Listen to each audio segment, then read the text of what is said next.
Hi guys! Dito na naman tayo sa ating sapatos serye. Medyo natagalan tayo bago nag-feature ng sapatos kasi nabisi tayo sa ating mga ganap sa ating buhay at syempre nagpagupit muna ako. Yun. Guys, bago tayo mag-dive in sa ating sapatos serye guys, syempre unang-una kailangan pasalamatan natin si Lord sa kanyang mga provision, sa kanyang paggabay sa atin, sa kalakasang binibigay niya sa akin, at syempre wala tayong sakit, at sa lahat ng lunas na binibigay niya sa mga may sakit din. Thank you so much, Lord. At syempre pangalawa, sa ating family na lagi nakasuporta sa ating mga videos, nanonood, nagla-like, nagsusubscribe at sinishare itong ating vlog. Thank you so much. Sa ating mga friends and subscribers dyan, maraming salamat. Andito na naman tayo para sa ating mga sapatos serye. At shoutout nga pala kay Ate Verna. Okay, Verna Del Rosario. Nanonood. Talagang piniplay niya pa sa malaking TV niya sa Pinas. Thank you so much. Okay. At syempre kay Ate Mavic, nagustuhan niya yung ating pinaka-latest na Hoka. Happy siya doon. Piniflex niya nga araw-araw na eh. Yun. Okay guys. So mag-video tayo ng dalawang sapatos na na-acquire ko na through time. Okay. So, isang brown tsaka isang black at magkaibang brand ang i-feature natin ngayon. So, simulan natin sa unang-una ay, ang unang-una i-feature natin ay Adidas. Okay. Okay. Adidas tayo guys. Okay. Tingnan nyo mabuti. Ganda ba? Hindi na nakikita yung mukha ko. Tinakpan na ng sapatos. Okay. Guys, ito yung Adidas Ultra Boost DNA Triple Black. Adidas Ultra Boost DNA 4.0 Ultra Black. Okay, tignan nyo mabuti. Yun. Bagong-bago pa guys. Yun. Yun. Okay. Yan. Bakit triple black? Bakit triple black? Bakit triple black? Kasi black yung upper, black yung midsole, at syempre wala naman kayo bang nakikitang black ngayon, pero mamaya may actually dalawa ang kulay nito, papakita ko sa inyo. Okay. Pero bago natin sabihin yung kulay, simulan muna natin sa materials. Okay, okay guys, itong DNA 4.0 na to, inirelease ito, sabi ko sa material tapos release. Okay, dito muna tayo sa release date. Release date nito guys, 2021. Okay. Na-acquire ko siya this year. Tagal na, no? After 3 years ko na-acquire. Yan. Okay. Tapos, materials nito guys, prime knit upper. Okay. Prime knit upper kasi para sa Adidas, ang tawag nila dito, prime knit upper. Tapos, kung makapapansin nyo, sa Nike naman, fly knit. Okay. Sa kanila, prime knit. Okay. Kasi ito naman ay combination din ng yarn and textile. Halos ganun din sa Nike eh. Combination lang din ng yarn and textile para meron siyang flexibility. Okay. Para siyang stretchable. Yan. Yan. Yan yung kanyang prime knit upper textile. O, di nakita nyo na isang kulay doon. Pula sa loob. Diba? Yan. Sabi ko kanina, triple black to, puro black lang, pero meron pa lang isang kulay pa. Ayun, sa pula. Tsaka sa ilalim. Yan. Okay. Babasahin natin dito mamaya may nakasulat. Okay. So, ang upper niya guys ay prime knit upper. Combination siya ng yarn and textile. Okay. Tapos, midsole niya guys ay boost. Boost technology ang tawag nila dito. Guys, kung titingnan nyo mabuti, para siyang yung styrofoam sa atin. Okay. Tapos, ito kasi malambot. Yeah. Malambot. Na parang textile ang itsura. Alam mo yun, yung styrofoam siya, pero malambot. Para sa cushioning siya. Yan. Malambot at flexible. Yun. Okay?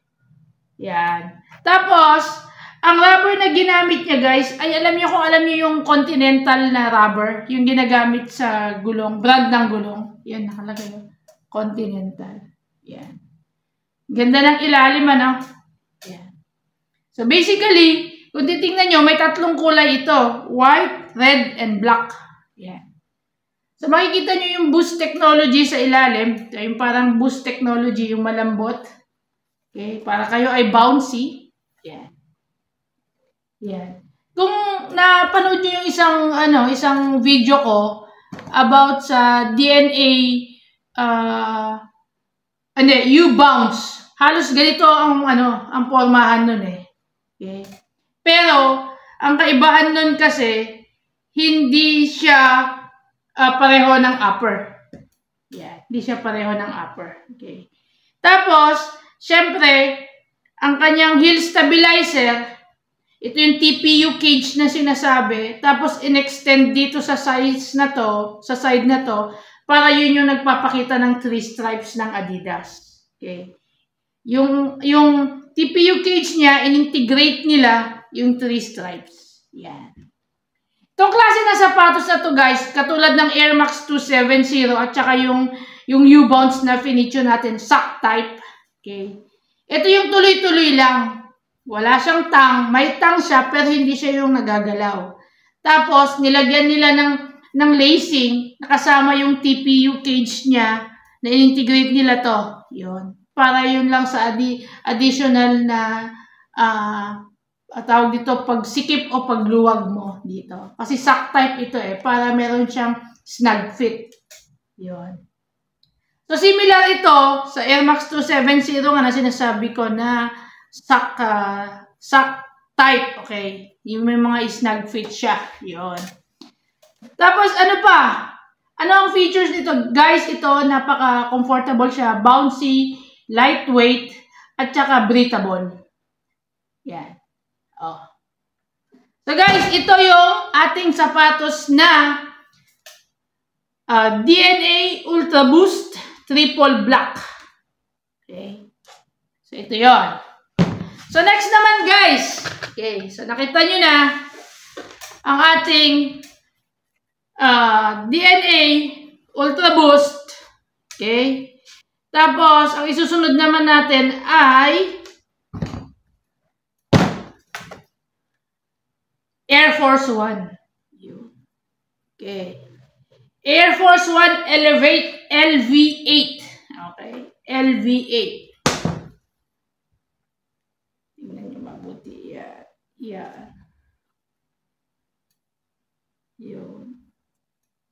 Okay. Guys, ang Air Force 1 lumabas pa mga 2019. Okay. Medyo matagal na.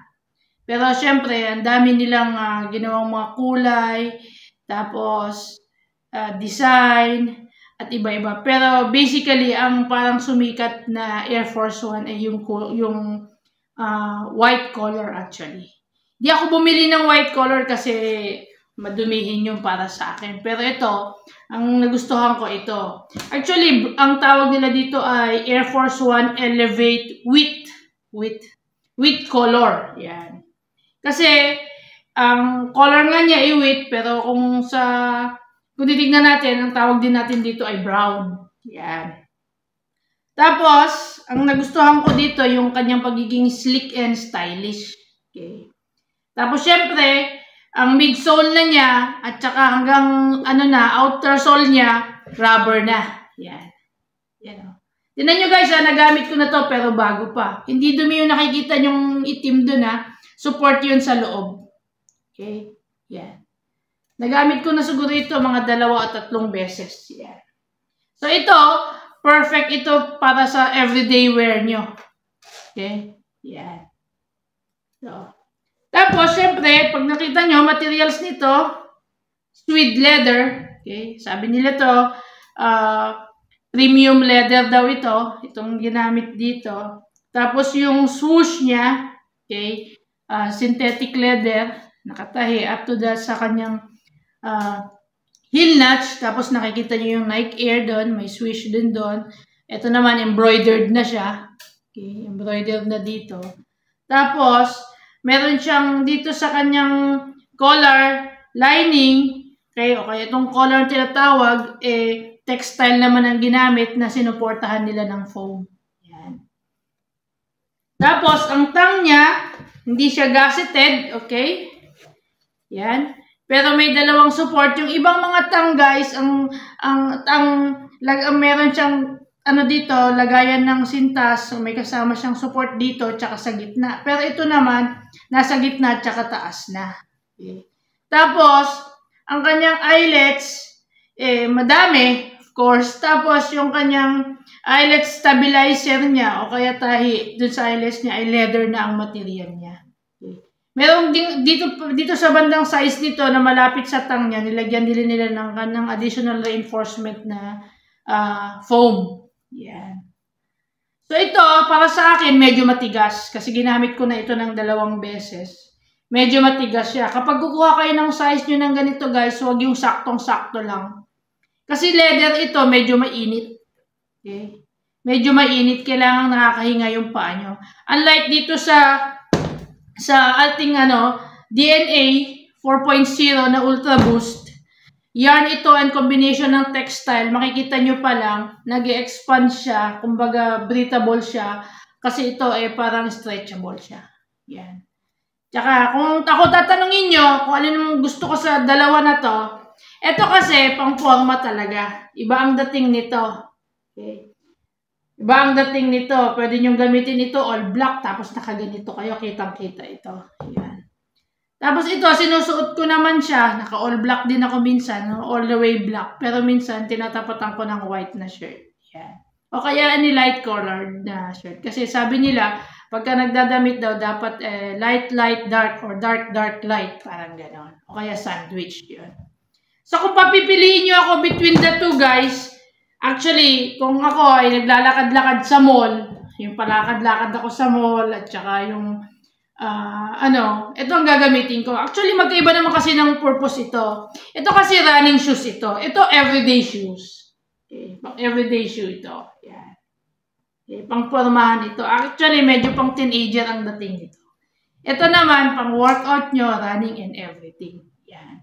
So, ngayon guys, ito, magkano ang presyo nito? Itong Air Force 1 na to guys, na Elevate ay nasa mga $100 or less pa.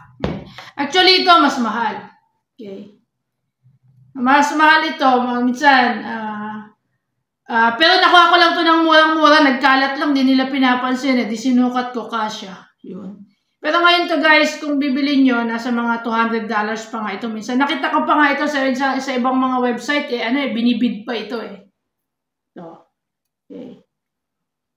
So guys, ito ang ating sapatos series ngayon. 2 sapatos ang pinakita natin. Isang Nike Elevate, okay, with color, okay.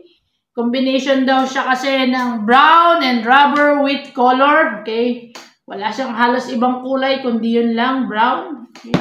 Tapos ito naman yung ating Adidas Ultra Boost DNA 4.0 triple black. Kasi daw black ang upper, black ang midsole, black ang outer sole. Tapos meron siyang inner sole ay red, okay. Tapos ito guys, siya nga pala ito, maraming recycled plastics ang ginamit dito. Kung mababasa nyo sa loob, sabi niya, and plastic waste. Sabi niya, made with Parley Ocean Plastics. Okay. So, kahit ang Adidas and Nike ay ini-incorporate na nila lahat. Hoka, ano pa ba? Talaga sila up to into recycling na lahat. Okay. So, yan. So guys, ito ang ating sapatos ngayon. Okay. Lalagay ko na lang sa comment kung magkano ang price range nito. Okay. O kaya nakikinig naman kayo kahit huwag na pala. Yan. So yun. Ito ang ating Elevate, Air Force 1 Elevate with color. At ito naman ang ating Ultra Boost DNA Triple Black. So, hanggang doon na lang muna guys. Maraming salamat sa mga subscribers ko sa Pinas, magandang gabi sa inyo. Sa Amerika, magandang umaga. At dito sa UAE, magandang gabi rin. Okay. Thank you so much guys. God bless us all. Thank you so much. Bye-bye!